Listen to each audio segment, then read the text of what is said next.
Good morning, everyone, and thank you all for being here today to help the public understand the issue related to the Johnson & Johnson COVID-19 vaccine. As you know, Monroe County, along with federal and state governments and other vaccine providers, have suspended the use of the Johnson & Johnson vaccine pending a review to determine if there are some people who should not receive this particular vaccine. It is important to note that nearly 7 million doses of the J&J vaccine have been administered in the United States. 7 million. Of those 7 million recipients, 6 women have developed a rare disorder involving blood clots within 2 weeks of getting the shot, and unfortunately 1 woman has passed away. While any loss of life or serious illness is concerning, we have to remember that this has occurred in an extraordinarily minute percentage of the people who have received the vaccine thus far. So we are pausing our use of the J&J vaccine out of an extreme abundance of caution. There is a good possibility that these women might have developed the blood clots even without getting the vaccine. We just don't know, and it is prudent to examine what might have happened. This should not be viewed as a reason to not get vaccinated. The risk of serious illness or death from COVID-19 for you or a loved one is higher than the risk of serious illness or death from the available vaccines. I urge the media to report on this responsibly, as most of you have been doing throughout all of this pandemic. If we are going to move past this pandemic and return to a much greater degree of normalcy, we have to get vaccinated today. The longer we let this virus spread, the more time we give it time to mutate and to grow. Even if you are young and not as concerned about the severe effects of COVID-19, you may be allowing it to mutate and grow and therefore affect the rest of our community. You have the power to do something. Vaccines are by far the best tool we have to stop this pandemic in its tracks as quickly as we can. So please, if you have not already done so, please schedule an appointment today to receive the Pfizer or Moderna vaccines, both of which are safe and widely available to anyone 16 years of age or older in our community, in the case of Pfizer. And before I take any questions on the vaccine issues, I did want to recognize that the State Department of Health has updated its guidance regarding schools to more accurately reflect the CDC guidance issued weeks ago. I am currently in the process of reviewing the guidance in conjunction with my counterparts from across the region, and we will have more to share about this topic later on this week. So with that, I'll take any questions about the vaccine.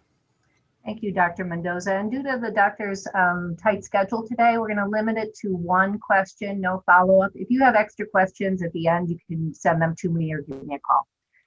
So we'll start with Seth Voorhees from Spectrum. Yes, good morning, Dr. Mendoza. Appreciate your time today. I guess my question would be, what about those who maybe are on the fence about vaccines? Do you worry that this might erode the public confidence in getting the vaccine for those folks? Well, certainly this is a setback in the effort to vaccinate, but I do want to reassure the public that this is a sign that the system is working. We were able to pull together a response to the news that came out just very shortly ago and mobilize the entire community around an appropriate response. So, these events are unfortunate, but I do think that this gives us time to evaluate more fully and be more transparent and share as much information as we can with the public to ensure that everybody knows as much as we can to help keep everybody healthy and safe. So while this is a setback for Johnson & Johnson, certainly, I think, in fact, that this is a sign that the system is working and we need to keep supporting the system. Jane Chaco from 13 WHAM, you're next. Hi, doctor. So I wanted to know what happens to the doses that are already in Monroe County and how many were allocated to people here, if you have those numbers. So I don't have the numbers from across the region, but I will say that here for Monroe County, we did not have any for Johnson & Johnson this week. We have a little bit left over from last week, and we will store it until further notice. But this week was primarily a Pfizer and Moderna week. So this does change some of our work later on this weekend, but we've been able to substitute that vaccine, and so everything else is going as planned. But we will keep the Johnson & Johnson on the shelf and await further news as to what to do next. Patrick Muzinek from WHEC. Good morning, Dr. Mendoza. Basically, I know, having said what you said earlier, Why shouldn't people panic? If you don't mind answering that question. Well, this was a 1 in a million side effect. And we often toss that term around 1 in a million, but in truth, this was a 1 in a million side effect. Now, obviously very serious, and we want to understand more about it.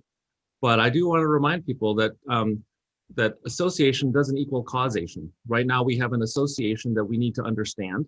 We need to see if the vaccine was in fact the cause of these side effects, but we don't yet know that. So I don't think we need to panic. Those who have gotten the vaccine more than 3 weeks ago have nothing to worry about. We are advising anybody who has gotten the vaccine within the last 3 weeks to pay attention to your symptoms as you ordinarily would.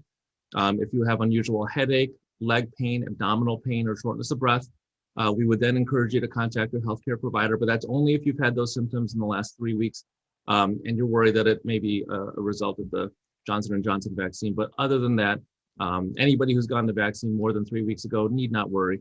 And the vast majority, like I said, this is only a 1 in a million side effect. So it's exceedingly rare. So I do want people to put it in perspective. Raquel Stephen from WXXI. Yes, good morning, Dr. Mendoza. My question is in regards to the SUNY schools that we're starting to vaccinate on campus. Have you, using the Johnson & Johnson, have you spoken to the chancellor at all about what the SUNY schools should be doing with their doses? I haven't had the chance to speak with them on that. The process that's happening at the SUNY schools has largely been independent of local health departments, but I imagine they're going to have to reevaluate and decide how they want to approach this. The benefit of the Johnson & Johnson was that it was a 1-dose vaccine, but obviously with the students and so forth, the 2-dose vaccines are a little bit more challenging, but those are the questions that we'll be looking into in the hours and days to come. Kayla Green from WROC, you're next. Good afternoon. Thank you, Dr. Mendoza. So people who were scheduled to receive a J&J vaccine at any of the sites, has there been any switch to the Pfizer or Moderna? Has that been possible at all to make sure they're still getting vaccinated? Yes, that's the plan. We'll be switching out from the Johnson & Johnson to either the Pfizer or Moderna. We're in the process of organizing all of that. And we'll do everything we can to notify people. If those who had the Johnson & Johnson wish to defer and wait until later on, they certainly have that choice. But I would encourage anybody who's signed up for the Johnson & Johnson at this point to go ahead and get the Pfizer or Moderna, given that we don't know how long it will be before the Johnson & Johnson comes back on the shelf. And so I would say strongly encourage people to get the Pfizer or the Moderna in place of the Johnson & Johnson. Our final question today is from Brian Sharp from the Democrat and Chronicle. Thank you.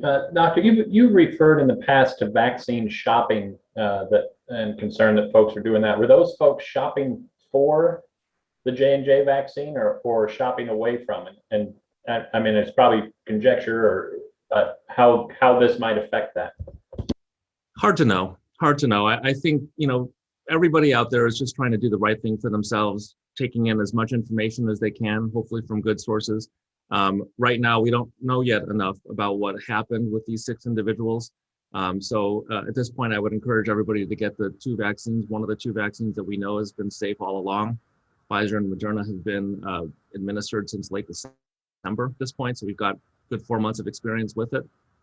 So I would just encourage everybody to get the vaccine as soon as they can, because this is, as I've said before, the way we make our way out of this pandemic. So the Johnson & Johnson news today is an unfortunate setback, but I don't think it needs to hold our progress back. I think we have every opportunity at this point, ample supply of the Moderna and the Pfizer to help everybody who wants to get the vaccine get it as soon as possible. Okay, and I was mistaken. We actually have one more question from Patty Singer at the Minority Reporter. Thanks for smiling, Dr. Mendoza. I appreciate that. You had mentioned last week that for people not to wait for J&J would only be used for certain groups of people anyway. And somebody previously mentioned college students. Does this affect anything as far as the incarcerated population or nursing homes, homebound? You had mentioned you'd wanted to use it to try to get homebound people. How does this mess up plans for people that you really wanted to save this for in the first place to get them vaccinated, to have them keep up with their peers in the community? Well, it certainly does change our plans, and our hope to be able to administer 1 dose and not have to think about a second visit.